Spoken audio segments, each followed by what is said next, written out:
Lead India live के सभी दर्शकों को भारत माता की जय, वंदे मातरम। दोस्तों, महाराष्ट्र टीएमसी का इलेक्शन का बिगुल बज चुका है। हर प्रत्याशी अपने अपने तरीके से तैयारी जोर शोर पे लगे हुए हैं। अपने अपने ढंग से सब प्रचार चालू कर चुके हैं। कुछ पार्टियां ने अपना टिकट बांट भी चुके हैं और कुछ ने अभी बांटना बाकी है। आज हमारे सामने है डॉक्टर सुवर्णा जी। डॉक्टर सुवर्णा से आज हम जानेंगे कि बीएमसी इलेक्शन का रूपरेखा कैसा होना चाहिए एक डॉक्टर के नज़रिए से, और हमारे जो नगर सेवक चुन के आने के बाद उनका बिहेवियर कैसा करना चाहिए, समाज में किस तरह का लोग को एक दायित्व मिलना चाहिए। हम सब चीज़ों को, बहुत सारे मुद्दों पे बहुत सारे हमारे सवाल आते हैं जो हम आज डॉक्टर सुवर्णा से हम जानने के लिए आए। नमस्ते मैडम।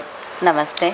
हम आज आपसे जानने के लिए आए हैं कि ये बीएमसी इलेक्शन का माहौल है, हर कोई अपनी पार्टी अपने अपने तरीक़ा से तैयारी कर रहे हैं। तो हम आज आपसे एक डॉक्टर होने के नाते आपसे हम जानने के लिए आए हैं कि ये जो बीएमसी इलेक्शन को आप किस तरह से देखते हैं, इसमें क्या क्या चीज़ें क्वालिटी होनी चाहिए एक नगर सेवक बनने के लिए। सबसे पहले अपना छोटा सा एक इंट्रोडक्शन बताइए। नमस्ते। मैं डॉक्टर सुवर्णा गोरेगांव से 50 साल से मैं यहाँ पर रहती हूँ और 30 साल हो गए मुझे डॉक्टर के पेशे में और 30 साल से मैं काम कर रही हूँ। और मैं यहीं विरार से अपना मेडिकल कॉलेज 1995 में मैंने पढ़ाई कंप्लीट की। उसके बाद मैंने यहीं बगल में प्रेम नगर एरिया में मैंने 25 साल डॉक्टर के पेशे से मैंने काम किया और अभी फ़िलहाल BST कॉलोनी में 10 साल से मैं प्रैक्टिस कर रही हूँ। यानी किस फील्ड में है डॉक्टर में, क्या क्या इलाज करते हैं? मैं जनरल फिजिशियन हूँ, नेचुरोपैथी डॉक्टर, होम्योपैथी डॉक्टर और डिप्लोमा इन गायनेक और न्यूट्रिशनिस्ट हूँ। आपको मैंने सुना है कि आप सोशल वर्क भी करती हैं, समाज से भी जुड़े हुए रहते हैं और जो भी कभी लोगों पे ऐसे कोई प्रॉब्लम आते हैं तो आप बढ़ चढ़ के आगे तक उठाती हैं बातें।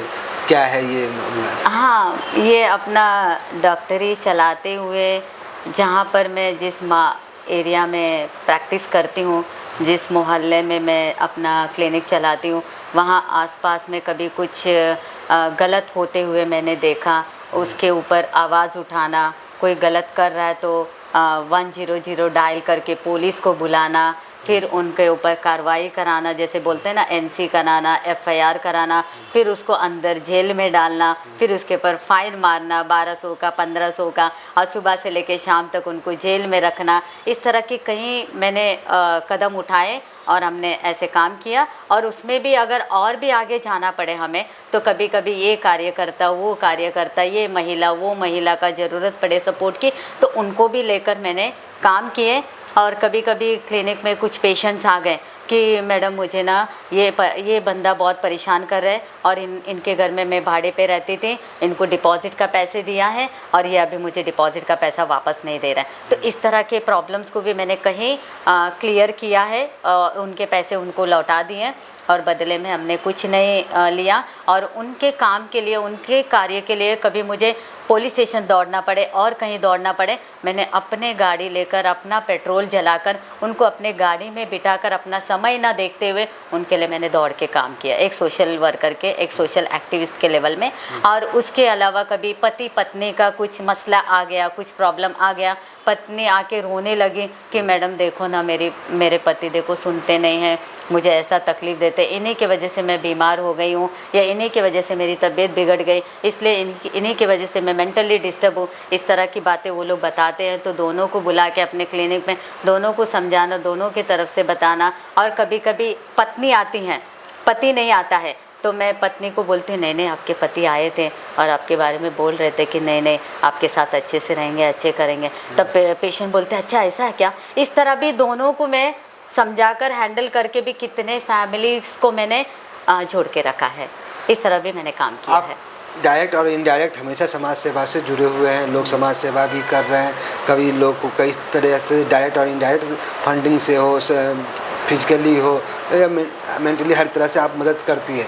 लोग जब सोशल वर्क में उतरते हैं तो लोग आपसे आशा उम्मीद लगा रहते हैं कि इस तरह के नगर सेवक होनी चाहिए। कई लोग से मैंने सुना भी है कि मैडम अगर इलेक्शन लड़ेगी तो मैं उनको सपोर्ट करूंगी, जिससे कि आपके पेशेंट सबसे भी मैंने मिला तो वो लोग भी बोले मैडम में क्वालिटी तो है नगर सेवक बनने का, अगर मैडम नगर सेवक के लिए करेगी तो मैं उनको पूरा सहयोग करूंगी या फिर करूंगा। कई सारे पेशेंट मिले तो आपको अगर ये मौका मिलता है तो आप मेंटली तैयार है क्या, आप लड़ सकती हैं क्या, लड़ेंगी क्या? रवि जी, बहुत खुशनसीबी की बात है।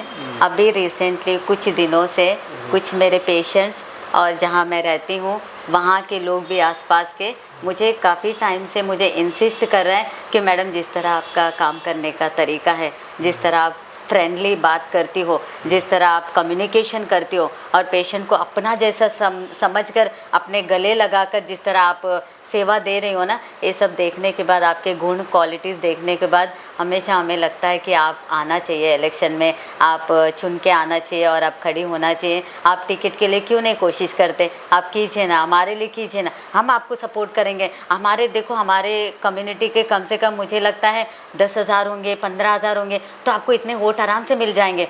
बहुत टाइम से सत्ते में आप नहीं हैं या बहुत लोग हैं आप नहीं हैं, तो अभी चुन के आएंगे तो आपको कौन पहचानेगा, आपका चेहरा कौन पहचानेगा? इस तरह का शंका में मत रहिए, इस तरह का सोच मत रखिए। भले ही बहुत लोग पहले से इसमें रहे होंगे, आप अभी कदम रखे होंगे, लेकिन फिर भी आपकी जीत हो सकती है मैडम, आप कोशिश कीजिए। ऐसे मुझे इंसिस्ट कर रहे हैं लोग। वैसे किसी ने कहा है कि कोशिश करने वालों की हार नहीं होती और हम कोशिश करना चाहते हैं और आप कोशिश कर रहे हैं और आपकी जीत सुनिश्चित है, पक्की है। आप मेहनत कीजिए, आप भगवान ने चाहा तो आप नगर सेवक बनेंगे और ऐसे तो आप इनडायरेक्ट सेवा कर ही रहे हैं, सेवा कर ही रहे हैं और भगवान ने चाहा तो आप नगर सेवक बनेंगे तो और भी अच्छा से लोगों का सेवा होगा, जन कल्याण का कार्य होता रहेगा।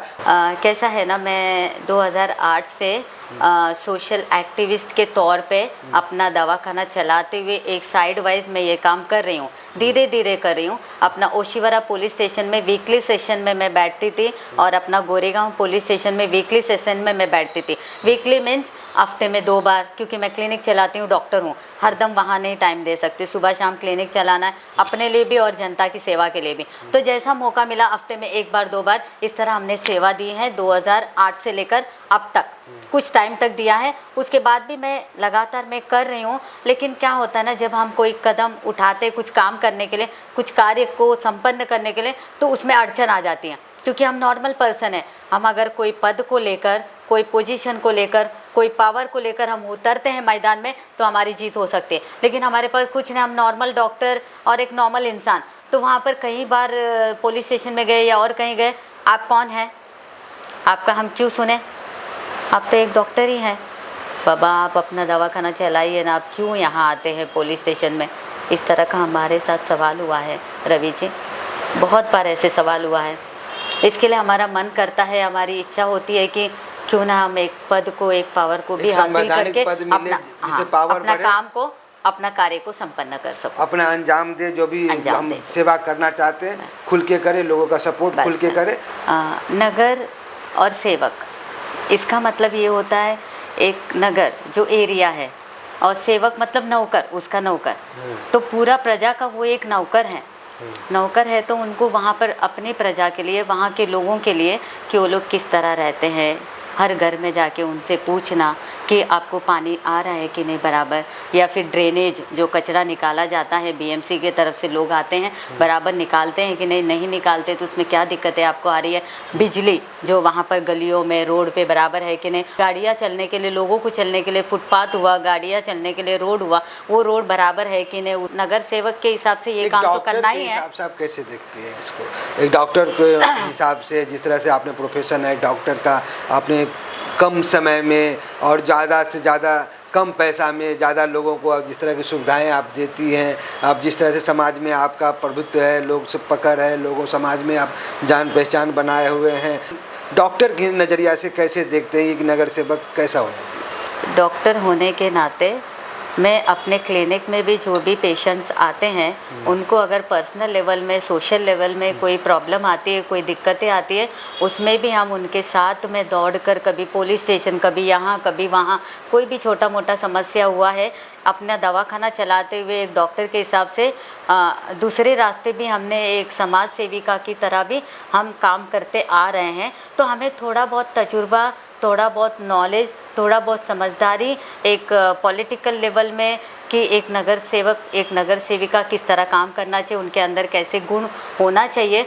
एक अच्छे नगर सेवक में सबसे बड़ी क्वालिटी मतलब कि हाँ, जो जनता उसे एक्सेप्ट करनी चाहिए, जनता में उसकी भावनात्मक होनी चाहिए और लोग जुड़ाव हो भी, अटैचमेंट भी होते। तो आप किस तरह से देखते हैं उसमें सबसे अच्छी क्वालिटी आपके हिसाब से क्या होनी चाहिए? अच्छी क्वालिटी ये है कि जनता के करीब जाना, उनके साथ बहुत अच्छा लगाव, उनके साथ बहुत अच्छी तरह पेश आना, अच्छे से बात करना, उनकी तकलीफ़ को अपना तकलीफ़ समझकर, उनकी तकलीफ़ के जगह में हमें खड़ा रह के उनके बारे में सोचकर समझकर हमें काम करना। एक अच्छे नगर सेवक को शिक्षित होना, शिक्षित होना तो बहुत ज़रूरी है। संवेदनशीलता होना कितना देखते हैं उसमें?